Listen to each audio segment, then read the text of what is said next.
Well, over the years, as I get older, and that's happening every day, I look back and I see how words have changed through the years. Their meanings are not the same as they were when I was growing up or when I was younger, and maybe even way before that. How words have changed over the years. Things like family.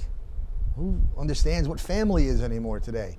Or marriage. That's really becoming a problem for a lot of people as well.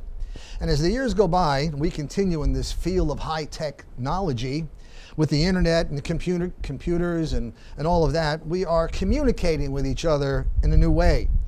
And this one place that people love to go to called Facebook, if you want to get involved with others in Facebook, well, they have to friend you, if you will, in order to come on their site and to join them in communicating and sharing all their personal information and private things with another 150 people that are on as their friends.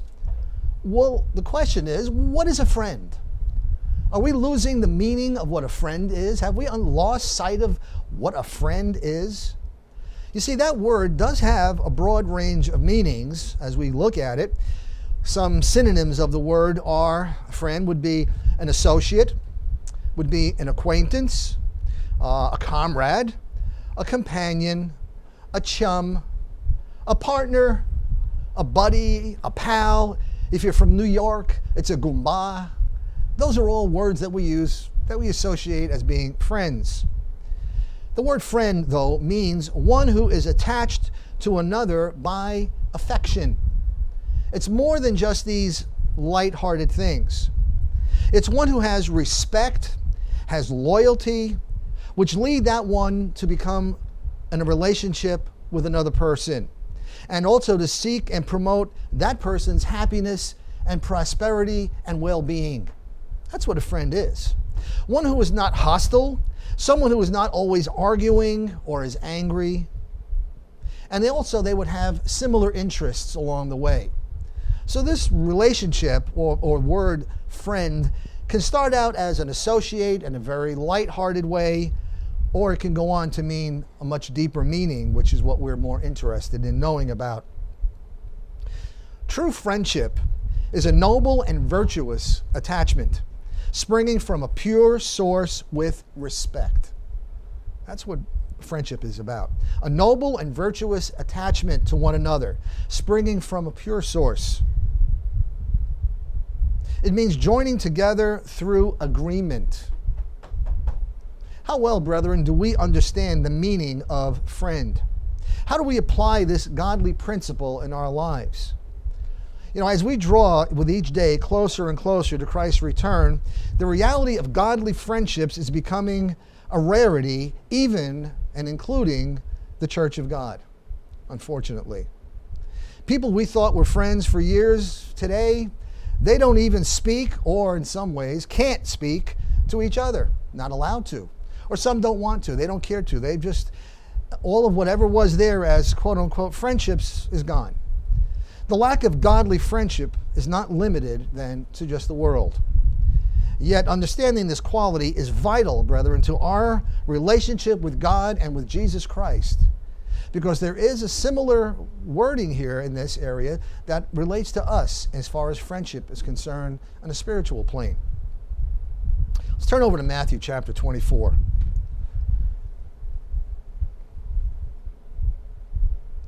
Unfortunately, this lack of true friendship is further proof of Jesus Christ's prophecy that he gave at the end for the end time. Matthew chapter 24 and in verse 12. Matthew 24 and verse 12. Jesus tells us here, because iniquity shall abound, the love of many shall wax cold. Shall wax cold. That means it'll grow colder and colder until there is no love to be seen. But notice what he says here. The love of many shall wax cold. Not all, but the love of many. While it may be indicative, brethren, of the end-time church, it doesn't mean that we should be giving in to this mindset. We don't have to do this. We don't have to be a part of what this attitude is that the world has enjoined, or what some in the church have aspired to. We don't have to do that. What does the Bible then tell us about what a friend is to be like? Well, let's look at a number of scriptures that are going to tell us about friends or no friends. Turn to Proverbs chapter 14. We'll begin there. Proverbs has a number of scriptures relating to friendships, relationships, how we act with one another, what we do with each other, how we live together.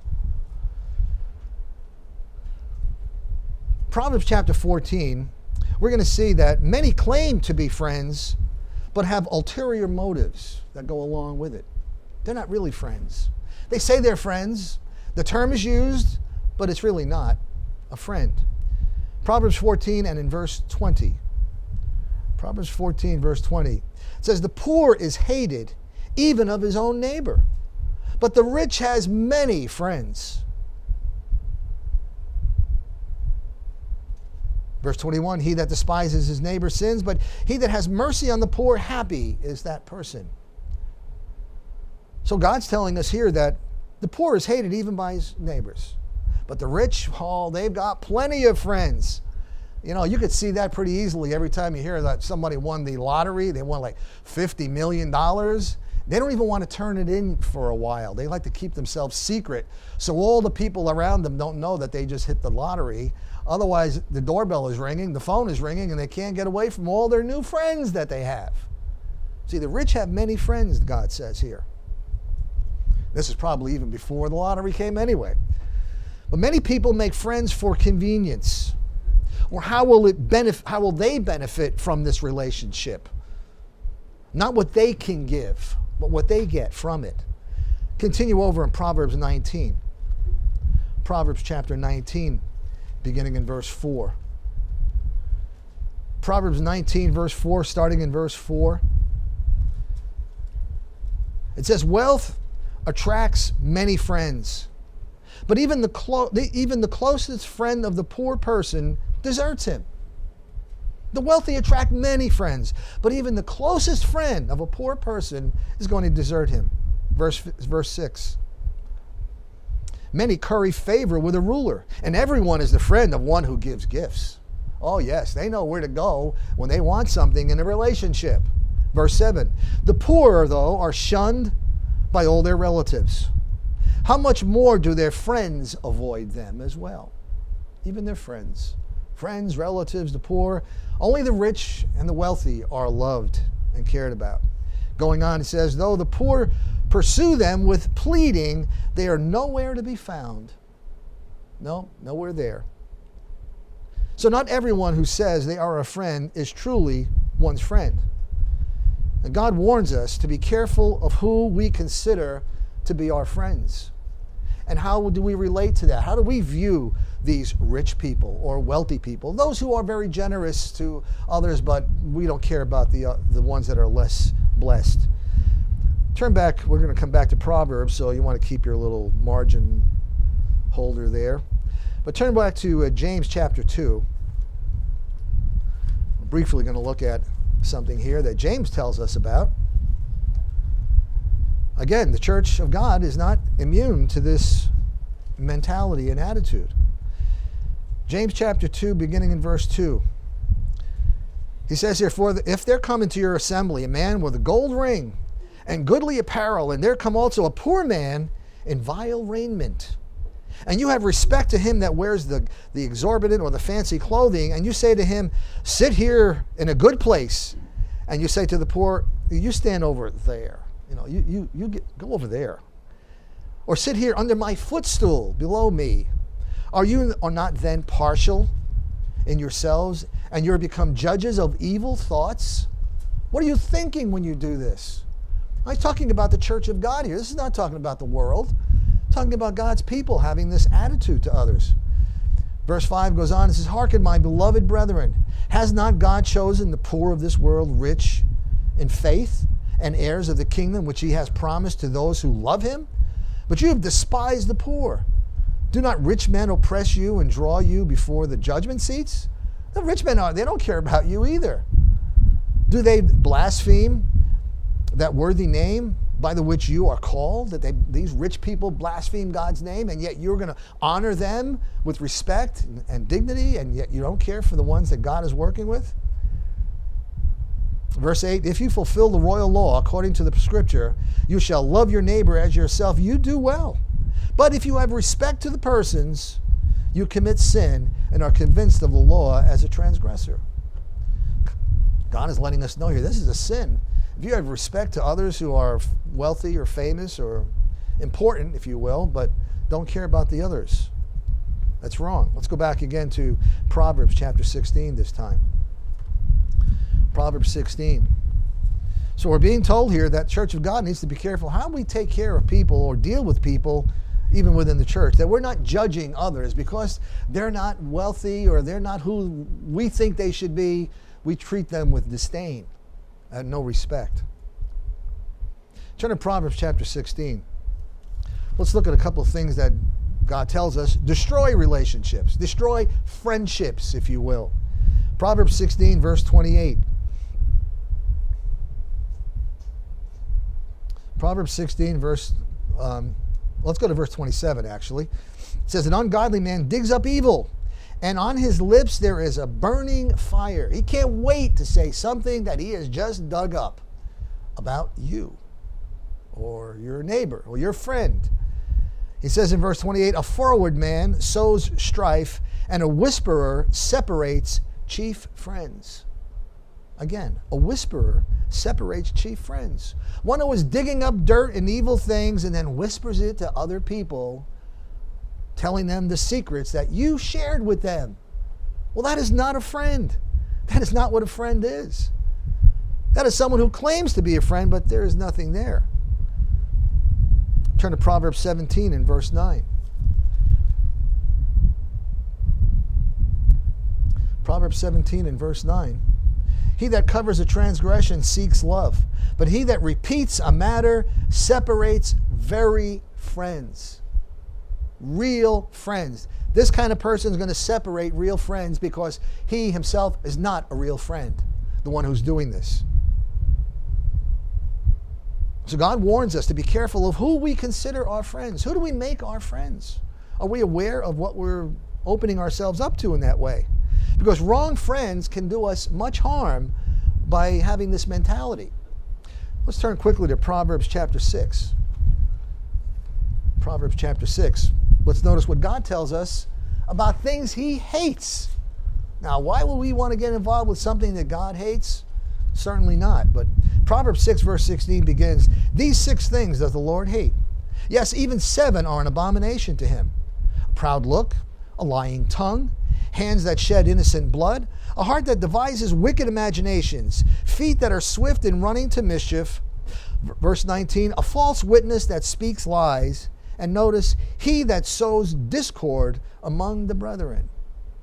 Among friends, one who sows discord, says wrong things about people, nasty things, destroys their character.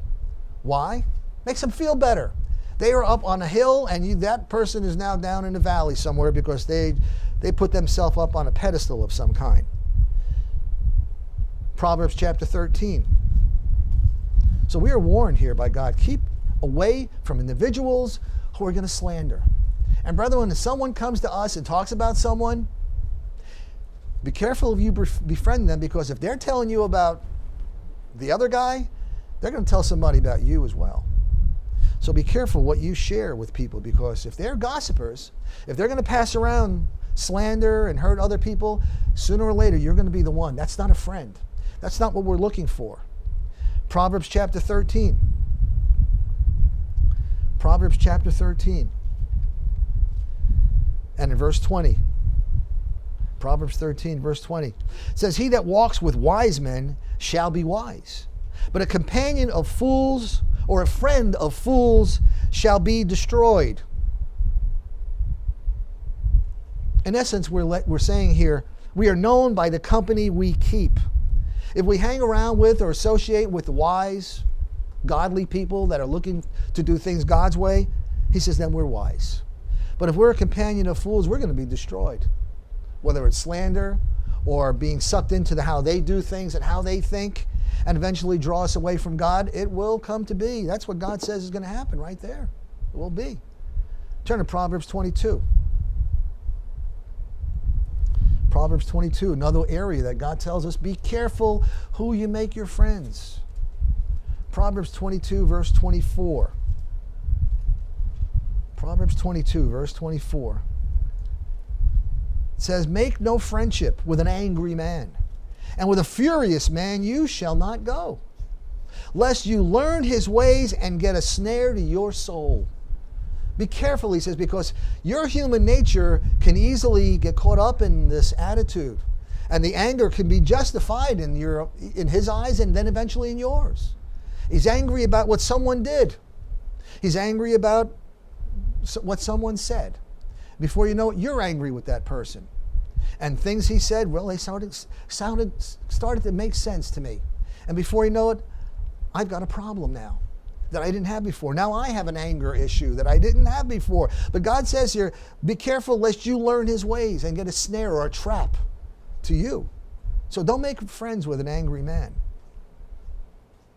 Proverbs 24, beginning in verse 1. Proverbs 24, verse 1.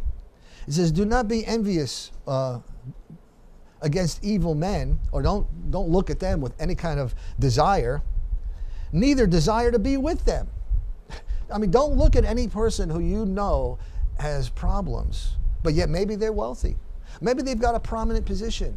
Maybe they can help you along the way in your life, you think, and you can start to associate with him. He says, don't desire to even be with them. For their heart studies destruction, and on their lips they talk of mischief. They're going in a wrong direction, and you need to keep away. Keep away from that. Turn to the book of Haggai, if you will. Haggai.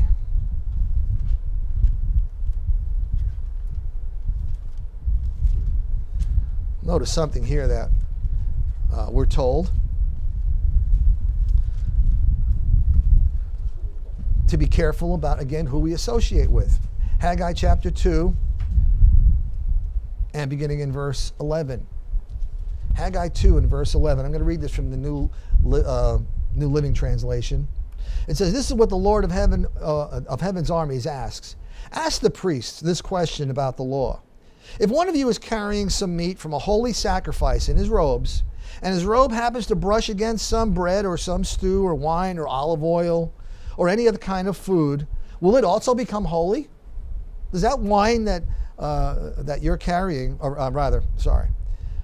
you're carrying a holy sacrifice, and that your robe touches this, does that other food become holy? And the priest replied, no, of course not. Then Haggai asked, well, if someone becomes ceremonially unclean by touching a dead person and then touches any of these foods, will the food be defiled? And the priest answered, yes. And then Haggai responded, that is how it is with this people and this nation, says the Lord. Everything they do and everything they offer is defiled by their sin. You see, we can't take something that is bad and think we're going to turn it into something good. We don't associate with wrong people, whether they're angry or they have gossip issues or whatever we can't think if we associate them, we'll help them to improve their life. We'll make them better. No, he's saying, be careful because you will become defiled eventually. And that's what God warned us about back in Proverbs 22 rather. That you get caught in that snare as well. He says, everything that you do that they offer is defiled by their sin. So we become unclean by the things we touch, we get involved with. We don't make them clean. That doesn't work that way. So we've got to be careful that we don't deceive ourselves to thinking that we can expose ourselves to some things that we are not sure about and get involved in relationships with people that maybe we know that they're not what they need to be, and we get caught up in all of that. Because we can be negatively influenced by others that we think are friends. Turn to 1 Corinthians chapter 15. 1 Corinthians chapter 15.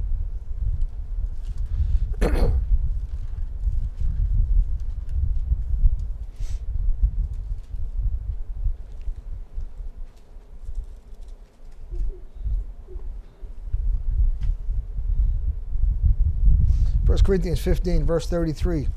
The NIV reads, do not be misled. Be careful. Don't be deceived here. Bad company corrupts good character. Paul tells us the same thing. He's letting us know spiritually we can be misled away from the truth of God by those who have false teachings as well. We got to be careful of that. I mean, we think we have friends that have other ideas about things that are not really what God says. We experienced this already over 20 plus years ago, where some people came in and started bringing heretical teachings into the church of God who were friends with others. And because they were friends, they accepted what was being said. They weren't checking the truth of God. They were accepting what someone that they thought was a friend was teaching them. And in fact, they were teaching them error, lies, hypocrisy, heresy. And we've got to be careful that we don't get caught up in any of that. So Paul says here, be careful. Bad company corrupts good character, especially in the spiritual plane. Turn to 2 Samuel. We'll look at an example here of someone that was a so-called friend and what his influence did and what it produced for someone else. 2 Samuel chapter 13.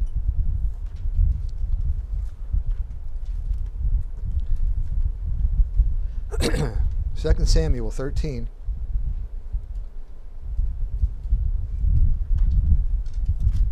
Beginning in verse 1.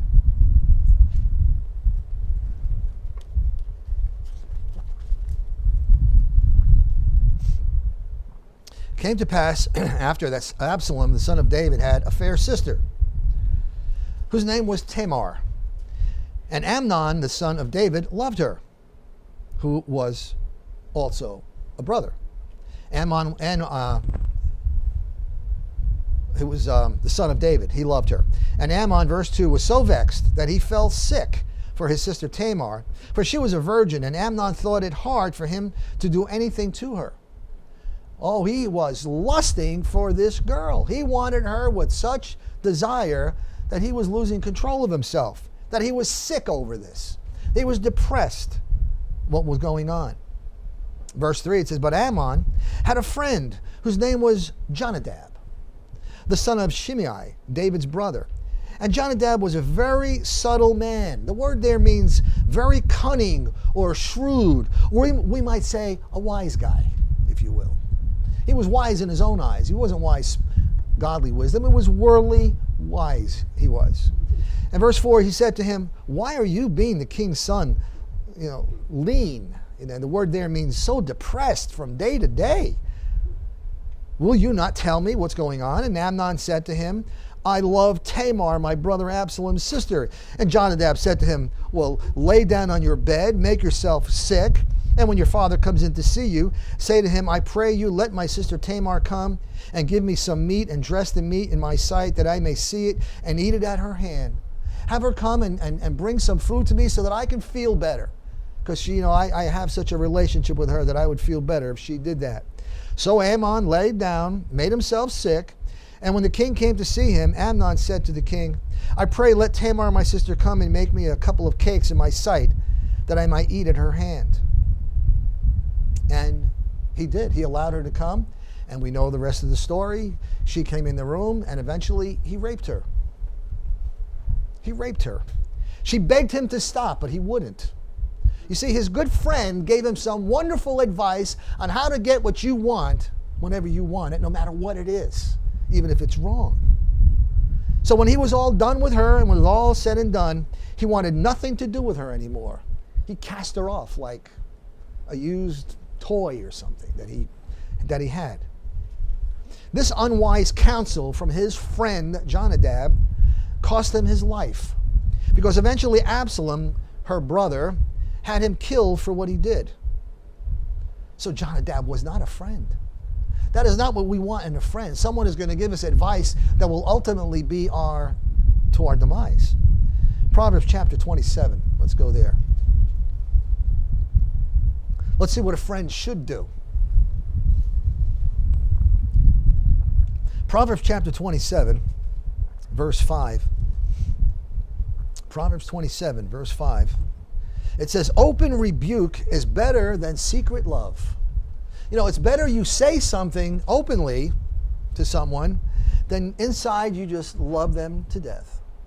I love that person, but you don't say anything.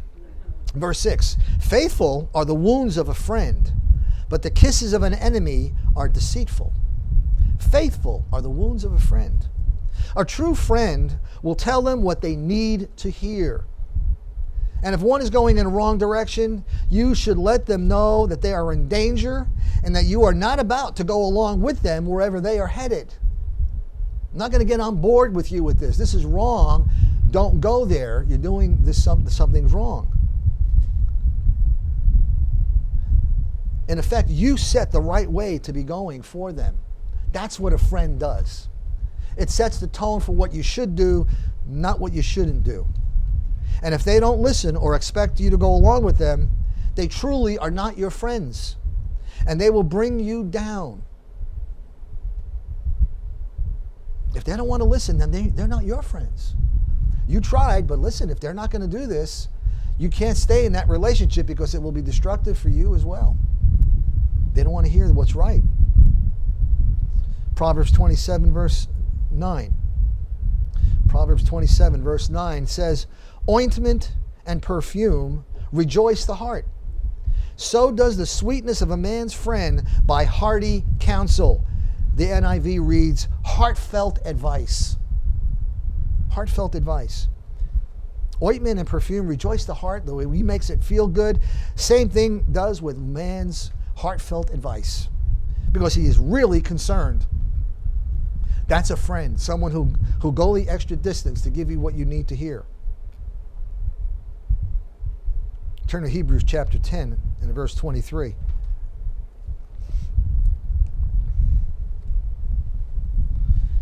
Paul tells us what we need to be doing with each other in our relationship. Hebrews 10 verse 23. Paul tells us here, let us hold fast the profession of our faith without wavering. Let's be sure that we know the truth of God. Hold fast what we believe in without wavering. Do not give in to anything. For he is faithful that promised. And let us consider one another, or let's consider our relationship with each other. Let's consider what our friendship is like with each other, to provoke or encourage unto love and to good works. You see, that's what a friend should be doing, encouraging unto love and to good works. If we're not doing that, if we're negative, and we're always being negative with things, we're not encouraging someone. We're encouraging them to also be negative and be hurt in what they're thinking about other people and what they're doing in their life. There can be no friendship, brethren, without confidence, and no confidence without integrity. If we don't have confidence in in the relationship that we have, we don't have a relationship. And if they're in that confidence, if there's no integrity there within this relationship, then what is it that we have? We really have an association then. Maybe a comrade or a gumba, if you will, but not a friend. Turn to Psalm 55. See, the word integrity, it means an adherence to moral and ethical principles. Someone who adheres to moral and ethical principles. It means soundness of moral character. It means honesty. So if we're involved with individuals, this is what we're looking for in friends. Not someone who is only there for what you can do for them, but someone who has the kind of integrity in their character that they adhere to moral and ethical principles in their life as well. But there's going to be times in our life, brethren, that our friends who we think are friends will disappoint us. Notice in Psalm 55 and verse 12. Psalm 55 and in verse 12. Notice what David says here. For it was not an enemy that reproached me. Then I could have borne it. I could have understood it. Neither was it he that hated me, that reproached me, that did magnify himself against me, he says here. Then he says, I would have hid myself from him. I would have kept away from someone that was like someone who hated me or an enemy. I would have kept away from someone like that.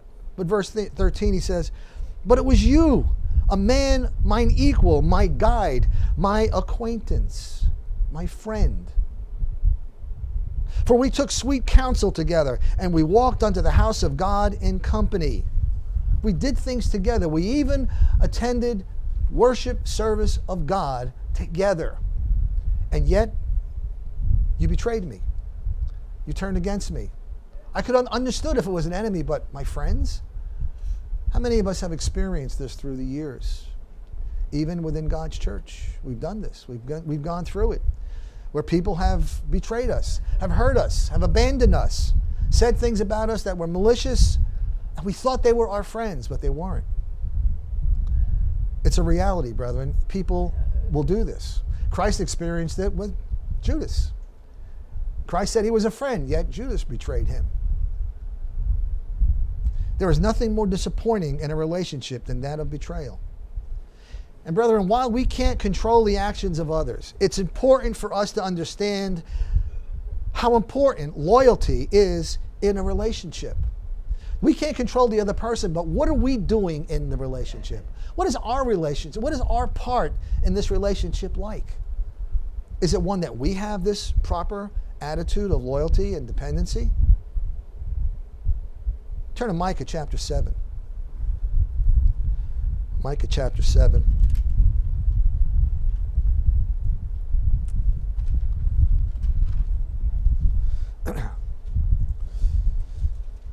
I knew I was going to come here, so I had my little ribbon in here already. Give you an extra second to get there. Micah chapter 7. And in verse 5. Micah 7, verse 5, it reads, "Trust you not in a friend, and don't put your confidence in a guide. Keep the doors of your mouth from her that lies within your bosom. For the son," verse 6, "dishonors his father, the daughter rises up against her mother, the daughter-in-law against her mother-in-law. A man's enemies are the men of his own house." Verse 7, "Therefore I will look unto the Lord. I will wait for the Lord of my salvation. My God will hear me." No matter what other people do, brethren, we always know that God is there to hear us. You see, in Micah's situation, during that time, there were few people who could be trusted. They were going in a wrong direction. And brethren, it's like that with us as well. The more we drift from God and leave His principles and avoid the area of integrity in our lives, the less reliable, trustworthy we will be as friends and family members. We'll be in the same position that Micah found himself in here, where he couldn't even talk to his family or his friends or his wife. Now, we shouldn't have that. Hebrews chapter 13. Hebrews chapter 13 and in verse 4. Now, we don't want to look at our marriage relationship like that. We look at it in a different way. We look at marriage as a type of what we're going to be with Christ in the kingdom. So we're going through our marriage relationships in a way that is setting that tone up for later. But Hebrews 13 verse 4, it says, "Marriage is honorable in all, and the bed is undefiled. But whoremongers and adulterers God will judge." God will take care of these things, brethren, because He knows what's going on in the hearts of everyone and in their minds. Verse 5, "Let your conversation be without covetousness, and be content with such things that you have. For He has said, I will never leave you nor forsake you. That we can boldly say, the Lord is my helper, and I will not fear what any man shall do to me." So we don't have to worry about whether or not someone's going to betray us, whether or not we're going to have a problem in our even closest relationships with people, because God is telling us here, don't worry. He's the judge. He'll take care of these things. And He will never leave us nor forsake us. That's what a friend is like. Someone who will never leave you or forsake you. Now, of course, we're talking about God here. And God is perfect, and He can do that. But this is what we're striving for. This attitude that God has, that we can incorporate in our lives. Turn to Proverbs 18. Proverbs chapter 18. In verse 24, we're going to read that. Proverbs 18, verse 24.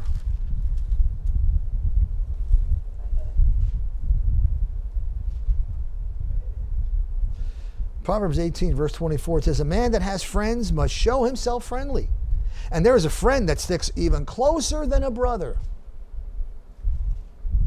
So we're talking about Micah's problem here with people, and the world we're living in today has been exposed to all of those things. And Proverbs says here, there's a man who has friends must show himself friendly. Yet there's someone who sticks even closer. Now, while this reading in King James is a valid principle that must be followed in order to have friends with people, you can't be friends with people if you're not showing yourself to be friendly. That's pretty obvious. If you're not a friendly person, people are going to shy away from you. They're not going to want to be friends with you.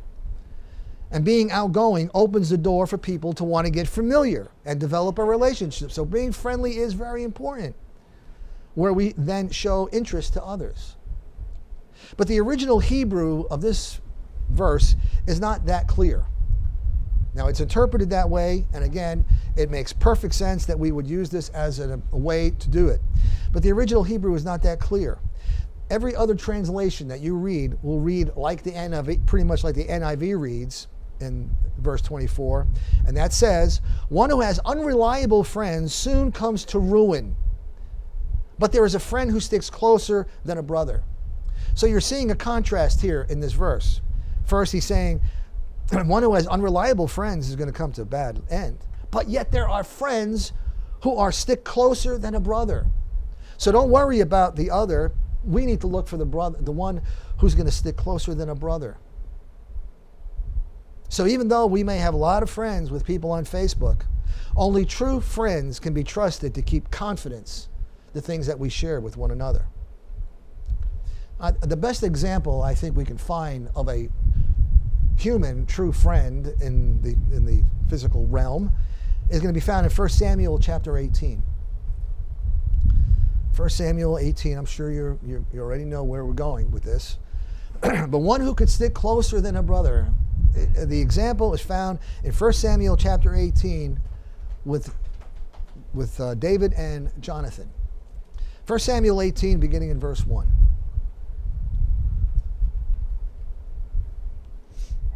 It says, "It came to pass when he had made an end of speaking unto Saul," this is after the incident with the Philistine there, and how David now was being brought into the area with the king, exposed to the king in his relationship, and the king was accepting him in. Made an end of speaking with Saul. The soul of Jonathan was knit with the soul of David, and Jonathan loved him as his own soul, like himself. There was something there with Jonathan and David that just struck a chord with them. There was something in their relationship as they got together that said, there's something here that we can connect with. And how many times have we seen that in our life where we meet someone and just kind of like for some reason you just really hit it off together, and it will often lead to a relationship. Now the end may not be that good all the time, but there's something that makes a connection that you can feel. And here in this case, Jonathan and David, something connected with them when they met. And Saul took him, verse 2, in that day, and he would let him go no more home to his father's house. And Jonathan and David made a covenant because he loved him as his own soul.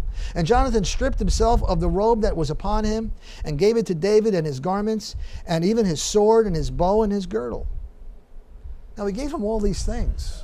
What was that about? Well, removing the robe was a symbol of the Israelite kingdom. If you go back to 1 Samuel chapter 15, verse 27 and 28, it's when Samuel stripped the king, Saul, of his robe. And it talked about removing the kingdom from him, removing the Israelite kingdom from him. So when Jonathan gave him his garments and the sword and his girdle, everything that it was covered with and wrapped with, he was telling him, in essence, I'm turning over my inheritance as the one who will follow my father as king to you, and you will be the one. And we'll see that later on is more clearly brought out. And as David's popularity grew in the area, Saul became more hateful of him. But yet David and Jonathan had this bond, this relationship that went way beyond an association. Notice in 1 Samuel 20, verse 12. 1 Samuel 20, verse 12. One principle that we learn here is that real friends will make sacrifices for one another. Real friends.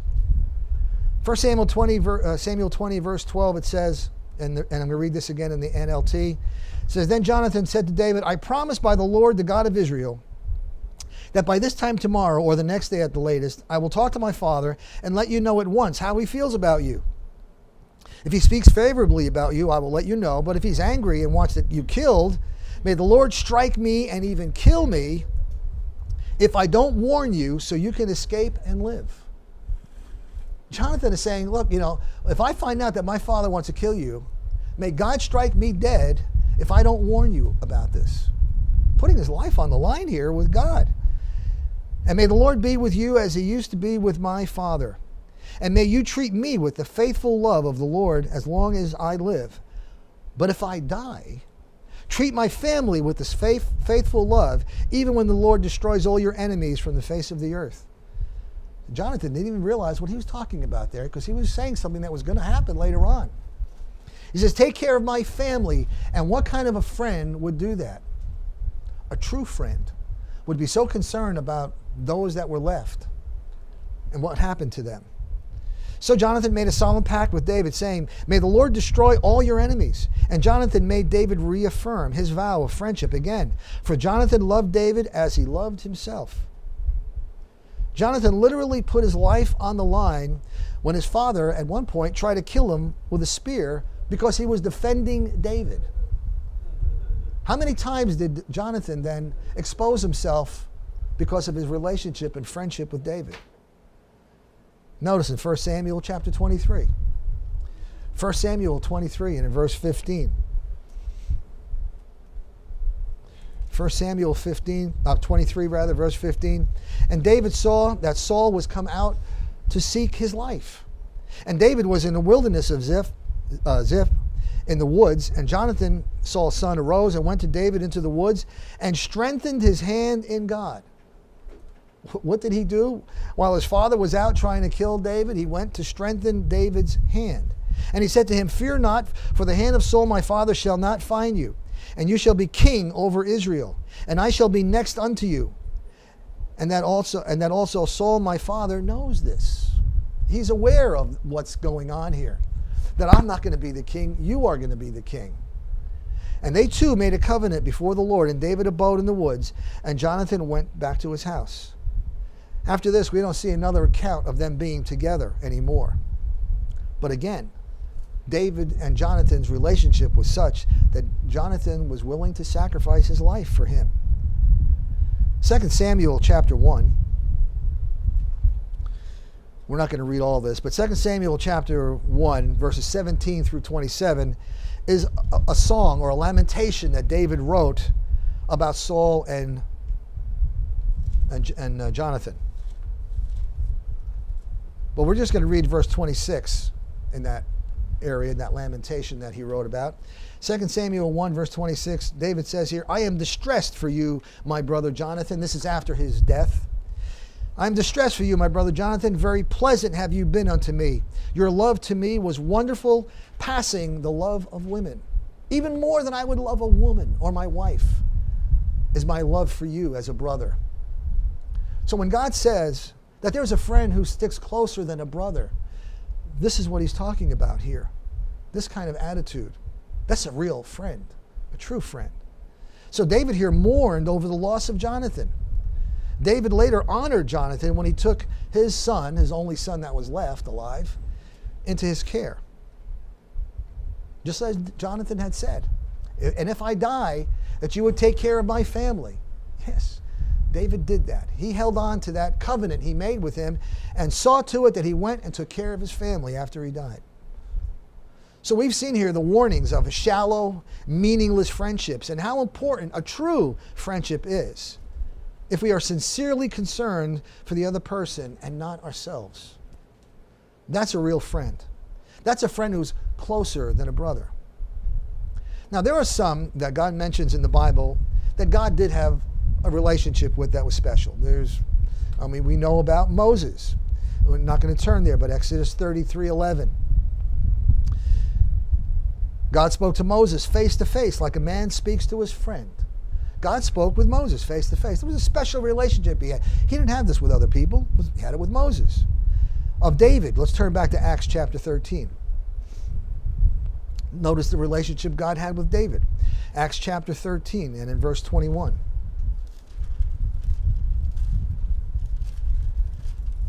Acts 13.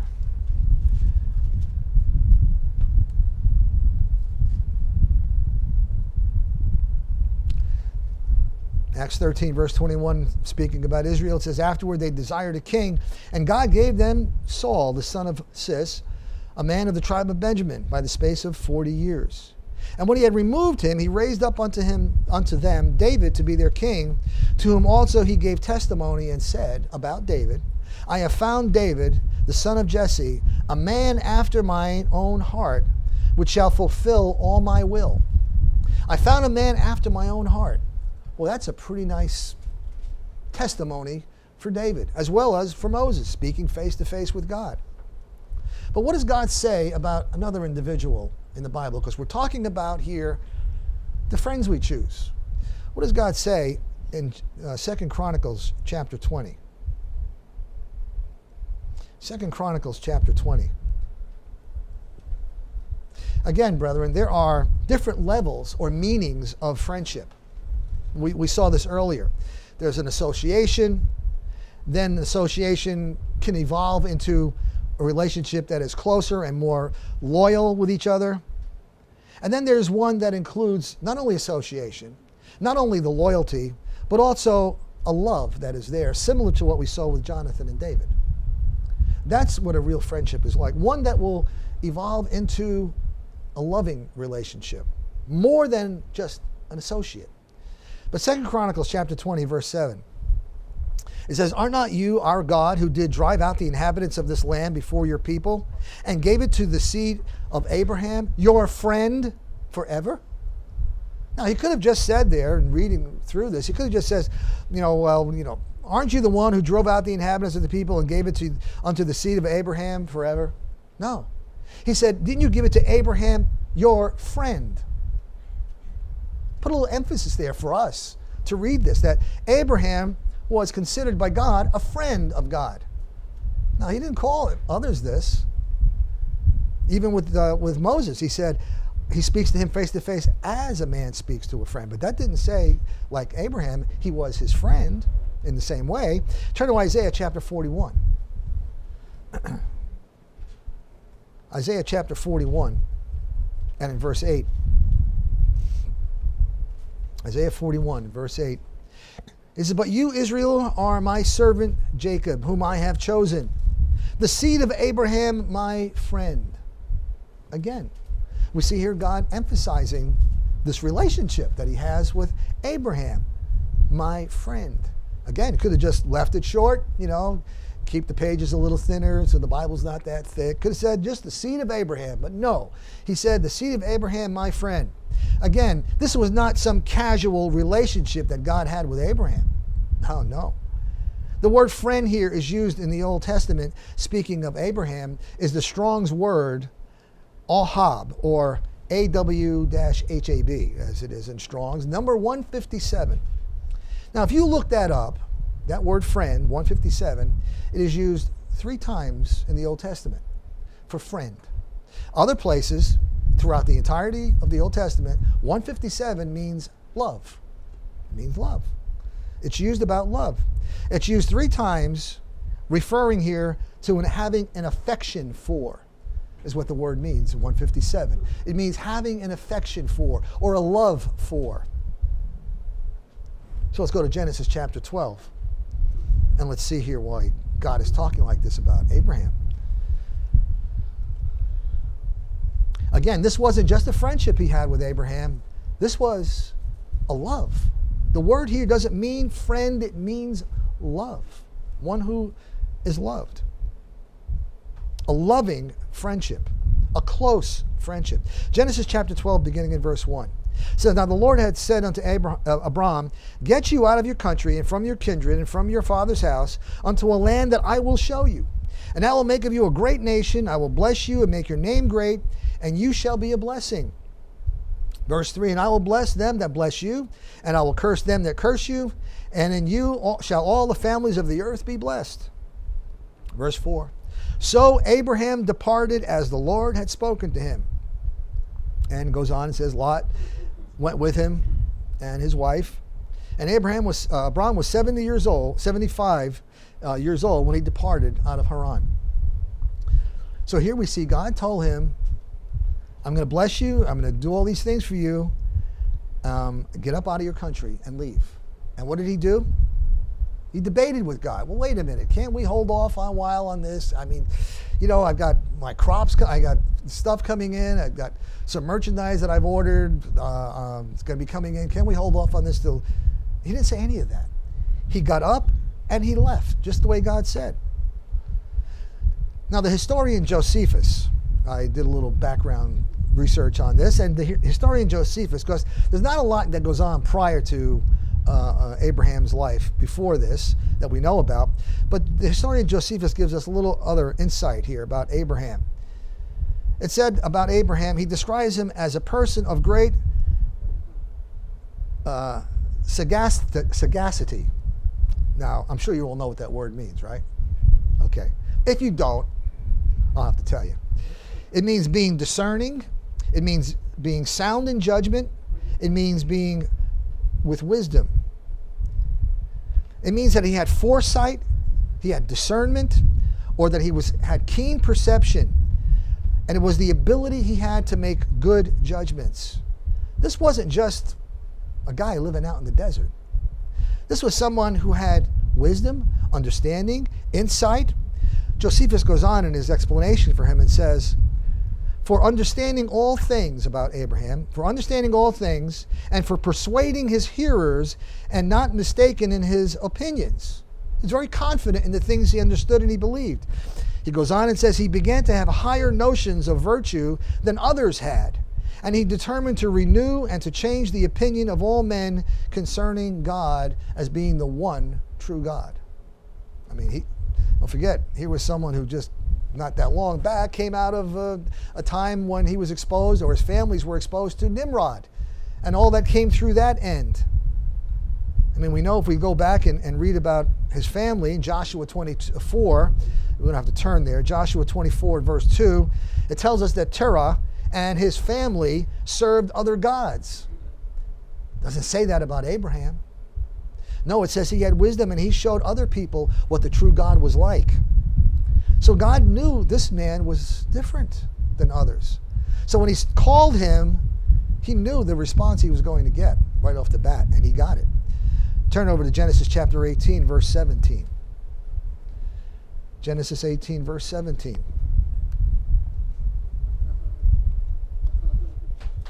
Let's notice again this relationship that Abraham had with God, who called him his friend. Here we have the incident where God was coming down with the angels to destroy Sodom. Genesis 18, verse 17. We'll pick it up there. And the Lord said, shall I hide from Abraham that thing which I do? Seeing that Abraham is surely to become a great and mighty nation, and all the nations of the earth shall be blessed in him. For I know him. See, I know this man, that he will command his children and his household after him, and they shall keep the ways of the Lord to do justice and judgment, that the Lord may bring upon Abraham that which he had spoken of him, all the blessings that he had said. Why? Because I know him, that he's going to do the right thing. And therefore he says, can I hide something from Abraham?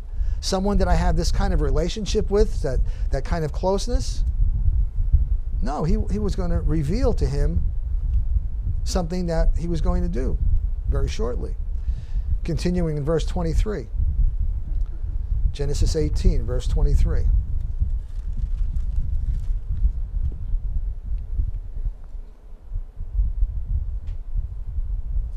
God told him he was going to go down and destroy Sodom. And he's going to go check it out. In verse 23, Abraham drew near and he said, will you also destroy the righteous with the wicked? I mean, you're going to go down there and you're going to destroy this place. Are you going to destroy the good with the bad there? He says, peradventure, if there be 50 righteous within the city, will you also destroy and not spare the space for the 50 righteous that are there? That be far from you to do after this manner, to slay the righteous with the wicked, and that the righteous should be as the wicked, and that be far from you. Yeah, I can't imagine, God, that you would do something like that. No, that's not in the way you do things. Shall not the judge of all the earth do rightly? Wow. Can you imagine having a relationship where you could speak that openly to God? And say, God, I know what you're doing is right. I can't disagree with what's wrong there, but what if there were good people there? You're going to let them die in that midst? Verse 26. And the Lord said, if I find in Sodom 50 righteous within the city, I will spare all the place for their sakes. And Abraham answered, and I guess he thought about it, says, I know that place. I don't know. Behold, he says, I've taken upon me one more time to speak to you. But I'm only dust, but I want to express myself. Peradventure there be 45 righteous. Will you destroy all the city for the lack of 5 more people? And he said, if I find 40 and 5, I will not destroy it. And he spoke yet one more time. He says, peradventure, if you find 40, he says, I will not do it for 40's sake. Verse 30 goes on and says, and he said, oh, let the Lord not be angry, and I will speak. Peradventure there be 30 and found, would you not do it? And he says, I will not do it for the sake of 30. Verse 31, he says, and now he says, I take it to speak to the Lord. If there are 20, he says, I will not destroy it for 20's sake. And he says, oh, let not the Lord be angry, and I will speak yet this one last time. One more time. Peradventure there shall be found there 10. And the Lord said, I will not destroy it for 10's sake. And the Lord went his way, and as soon as he had left, communing with Abraham, he returned unto his place. But here we see Abraham standing before God, discussing with him what God said he was going to share with Abraham to do. This is the kind of a relationship, brethren, that we need to have with each other. It's one to be able to communicate, to express how we feel, to express our hearts. We may not always see eye to eye on every issue, every topic or problem in our life that we're going through. We may have a different perspective on something. I'm not talking about the spiritual, God's word and the truth of God. I'm talking about how we interact with each other, and there may be things that we don't necessarily agree or see eye to eye with, but we should be able to discuss them comfortably, knowing that we're not being looked down upon or that our comments have no value either, that we can share things just the way Abraham was able to speak openly with God, like a friend. That's why he was called a friend. God says, I can share with him. I'm going to tell him what I'm going to do. And you know what? We even had a little dialogue over it. Turn to Psalm 25. Psalm 25. We have this dialogue with God. Abraham is not the only one. We have dialogue with God as well right now. We've been called out of this world. We've been selected by God just the way Abraham was. Psalm 25, verse 14.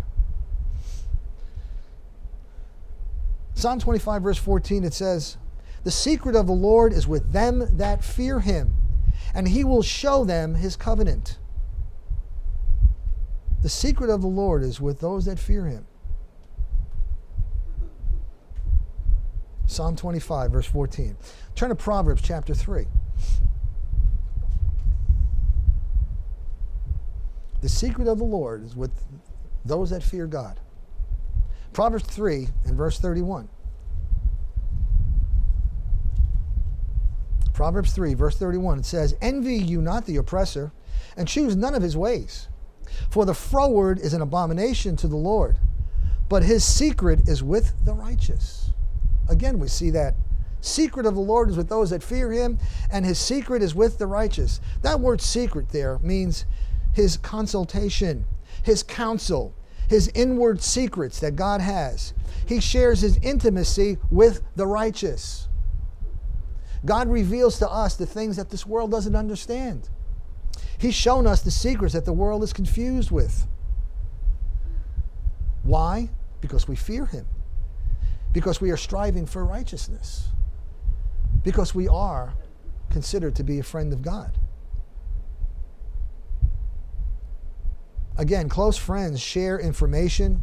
They share personal matters, and that for encouragement so that we can be praying for one another. And yet we've been blessed to understand the truth of God that the rest of this world rejects.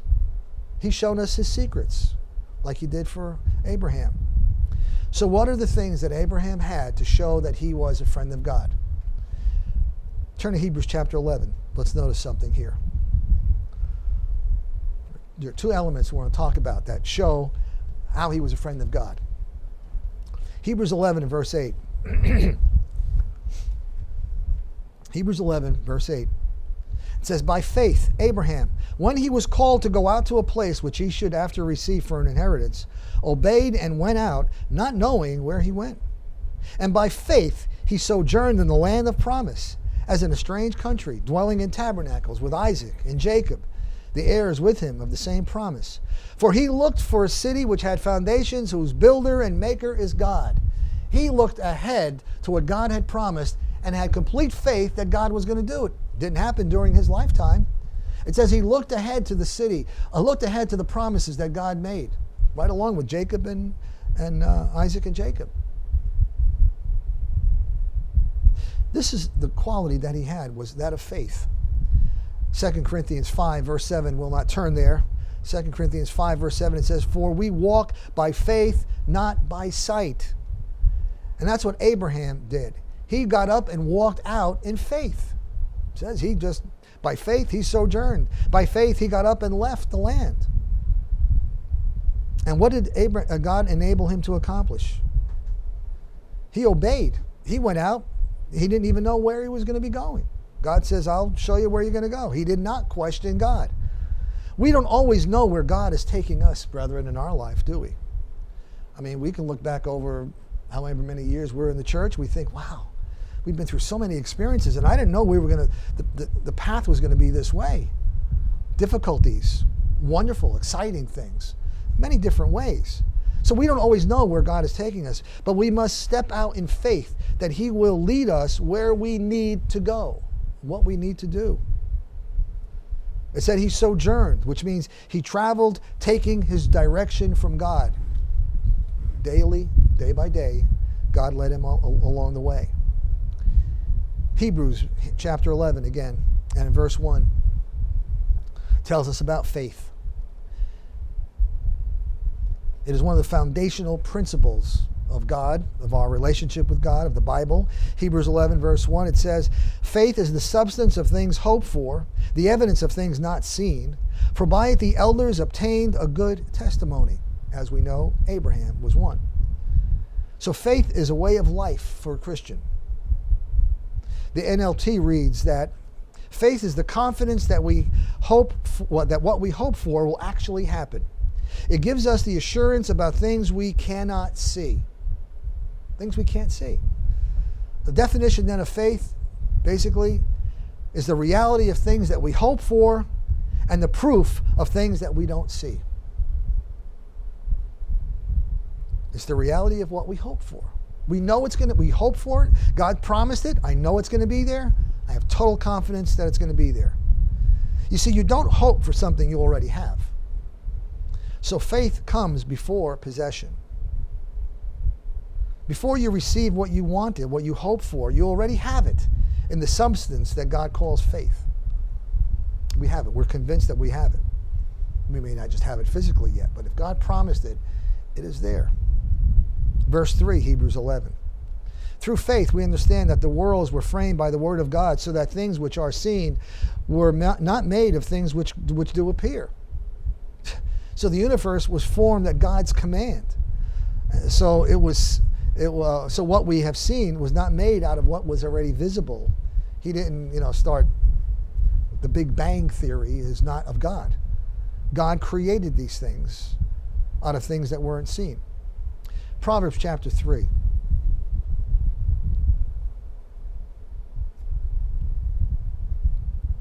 Proverbs 3, verse 1.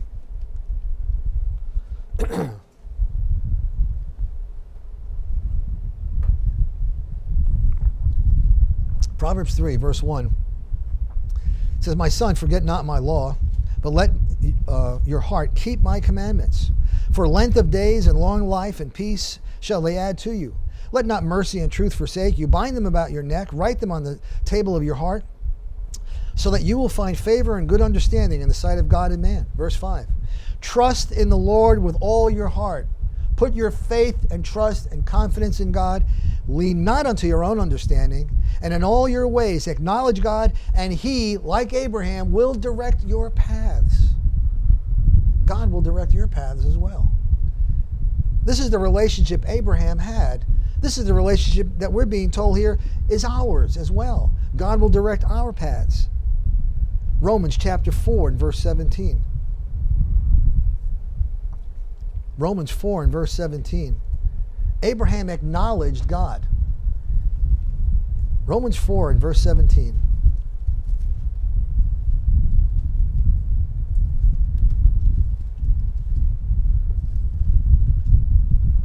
It says, as it is written, I have made you a father of many nations. Before him whom he believed, even God quickened the dead. Or meaning there, who gives life unto the dead, and calls those things which be not as though they were.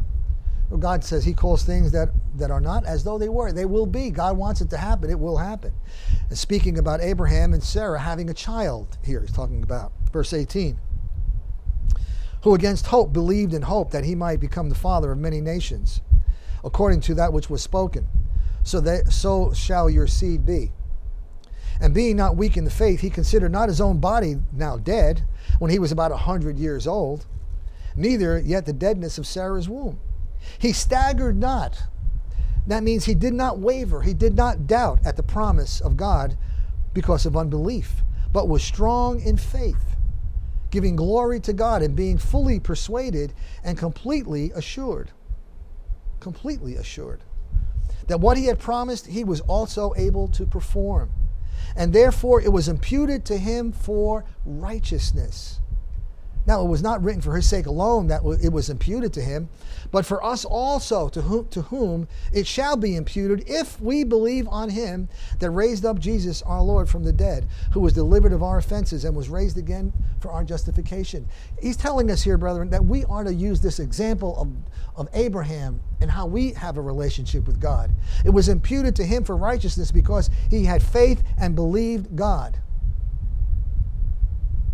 Which brings us to point number 2. That is, the second thing that he had was that of obedience. Obedience is a quality we need to be a friend of God. Turn over to John chapter 15. Let's see here what Jesus tells us about being a friend. John 15 and verse 12. John chapter 15, verse 12.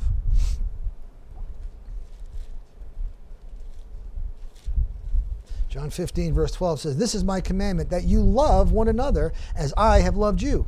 Greater love has no man than this, that a man lay down his life for his friends. Verse 14, you are my friends if you do what I command you. Henceforth, I don't call you servants, for the servant knows not what his Lord does. Didn't we see what happened with Abraham? God says, shall I hide this thing from Abraham? And Christ is saying here, I don't call you servants, because servants don't know what the Lord does. But I have called you friends, for all things that I have heard of my Father, I have made known to you. I'm sharing them with you. The secrets of God, I'm sharing with you as well. You have not chosen me, but I have chosen you and ordained you that you should go and bring forth fruit, and that your fruit should remain, that whatever you shall ask the Father in my name, he will give it to you. These things I command you, that you love one another. And what did he say earlier? You are my friends if you do whatever I command you. He concludes this and says that you are to love one another. It's a command. Now, we're not expected to give our lives, but the example is there for us to see that we are to be there for our friends, to give them whatever they need when it's needed. And the Bible gives us instruction on how to live our lives and to understand what friendship is about. We use that word. We are to live in complete obedience to God as he instructs us to do. Go back to Genesis chapter 22 again. Let's notice here. Genesis 22, verse 1.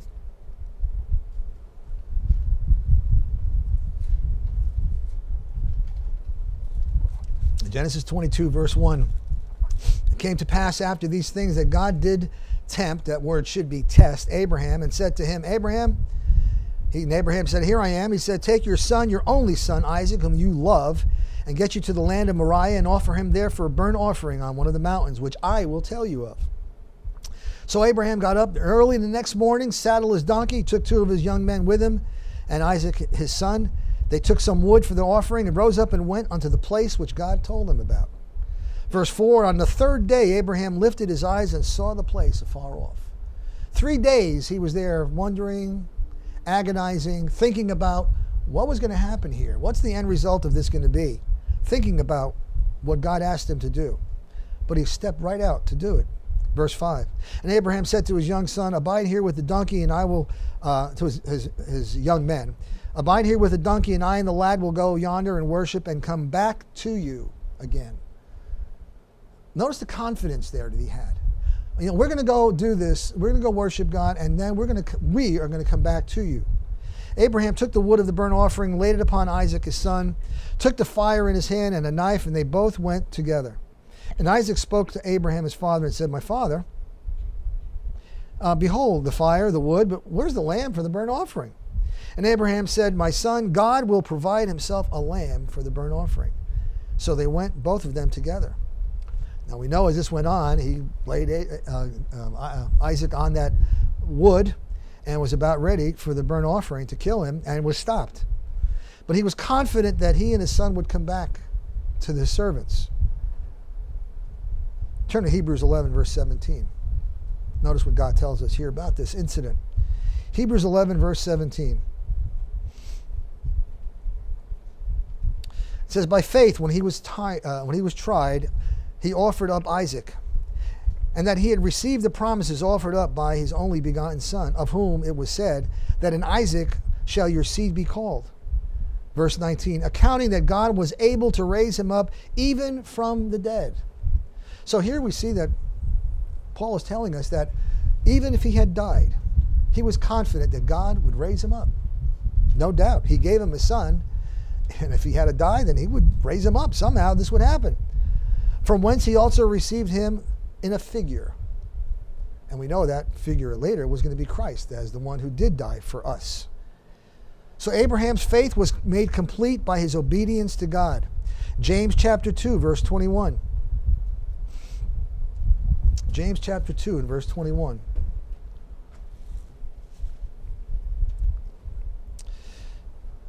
It says, "Was not Abraham, our father, justified by works when he had offered Isaac his son upon the altar?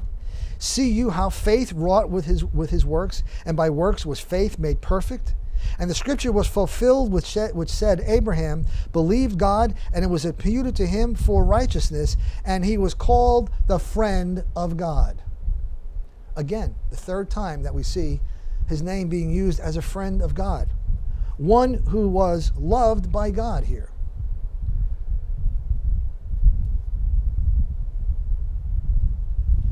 What is our attitude in obedience to God? Are we following this example so that we can be this friend of God as well?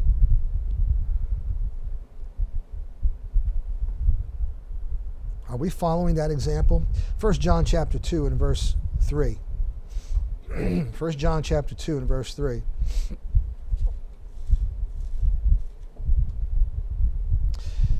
First John 2, verse 3, it says, "Hereby do we know that we know him, if we keep his commandments." We have a relationship with God as a friend if, Christ said, we keep his commandments. "He that says, I know him, and keeps not his commandments is a liar, and the truth is not in him." He is not a friend of God. How many instances do we see of betrayal? Those that are not real friends. Individuals who don't commit to God. But whoever keeps his word in him truly is the love of God perfected. Hereby we know that we are in him. He says that he abides in him. He that says he abides in him ought himself all to walk even as he walked. Turn over to 1 John chapter 5, just another page over. 1 John 5, verse 2. "By this we know that we love the children of God, when we love God and keep his commandments. For this is the love of God, that we keep his commandments, and his commandments are not grievous, difficult, hard to do." So we are to apply this in our life. Let's look at one more area here that we want to touch on as we bring this to an end. Ecclesiastes chapter 4, verse 9. Ecclesiastes chapter 4, verse 9. It says here, 2 are better than 1, because they have a good reward for their labor. Ecclesiastes 4, verse 9. 2 are better than 1, because they have a good reward for their labor. For if they fall, the one will lift up his fellow. But woe to him that is alone when he falls, for he has not another to help him up. Again, if 2 lie together and they have heat, then they have heat. How can one be warmed by himself? And if one prevail against him, 2 shall withstand him. And notice, and a threefold cord is not quickly broken. Solomon is relating here the physical benefits of how 2 can help each other. How 2 is important to be together, working together as friends. And then he adds at the end, how third one makes it even stronger. Now, who is that third one? What is that third one there that will bind this relationship and make it even stronger? You know, when we first got married, we really loved each other. We had no doubt that we were brought together for a relationship. And we were young, yet God brought us together. We had a wonderful marriage. But it wasn't until we came to the truth of God and God called us out of the world to be a part of what he was doing, did we really understand what this relationship was like. Because now we brought in a third individual here, which was God, to our relationship. It wasn't just the 2 of us anymore. It was now God as a part of us. When we prayed, God was there. When we needed something, we knew God was there. The binding of the relationship was with God, not with just 2 people. And it's the same with our friendships and our relationships. If we don't have God as a part of this relationship as friends, then we don't have a relationship, a spiritual relationship. Are we that way? 1 John chapter 1 and verse 3.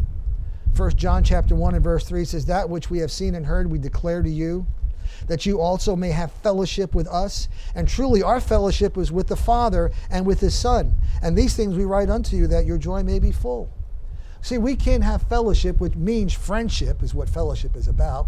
We can have friendship with each other if we don't have friendship with God first.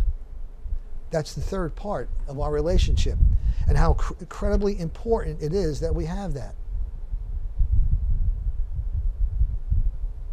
Turn over to Philippians chapter 2, verse 1.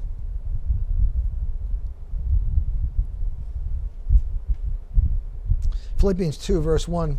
Therefore, if you have any encouragement from being united with Christ, if any comfort from his love, if any common sharing of the Spirit, if any tenderness and compassion, if then make my joy complete by being like-minded, having the same love, being in one spirit and one mind. Do nothing out of selfish ambition or vain conceit. Rather, in humility, value others above yourselves, not looking to your own interest, but each of you to the interest of others. In your relationships with one another, have the same mindset as Christ Jesus, who being the very nature of God did not consider equality with God to be something to be used for his own advantage, but rather he made himself of nothing by taking on the very nature of a servant, being made in a human likeness, and being found in the appearance of a man. He humbled himself by becoming obedient to death, even the death of the cross. He died for us while we were yet in our sins. And he said, I will make you my friends if you will obey me. Keep my commandments. Brethren, true friends have the needs, the concerns of their friends above their own selves, just like Christ. Close friends are those that we can share our deepest thoughts, who we can be patient with and compassionate with. I read a definition of a friend once I thought was very cute. It said, a friend is someone who knows all about us, but likes you anyway. We want to be sure that we know what a friend is and how we can be good friends with one another. Good, true friends, as well as being a real, true friend of God. Because that's what we've been called to be, a true friend of God, just like Abraham. Let's close in Ephesians chapter 4 and verse 1. Ephesians 4 and verse 1. Paul says here, I therefore, the prisoner of the Lord, beseech you that you walk worthy of the vocation wherewith you are called. Brethren, be sure we are walking worthy of this vocation, this calling to be a friend of God, and do the same with others. Verse 2, with all lowliness and meekness, with long suffering, forbearing one another in love, endeavoring to keep the unity of the Spirit in the bond of peace. The unity of the Spirit comes from God. We need a unity with God first. Let's be sure that our relationship with God is one that we will carry into our relationships with others, and have our relationship with others be tied in with God together as a family.